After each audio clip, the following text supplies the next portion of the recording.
One very different, separate. Many of us were in the East Room watching the president.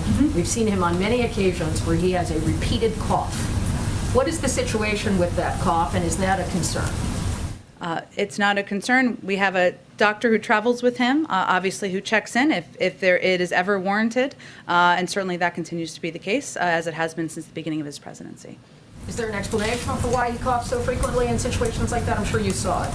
I did. I don't think it's an issue of concern. I think there are a range of reasons why we may need to clear our throat, or we may have a little light cold, and that's certainly something that presidents, elected officials, reporters, spokespeople can confront, but it's not an area where we have a medical concern. Whoa, whoa, whoa, whoa, whoa, whoa, whoa, whoa, whoa, whoa.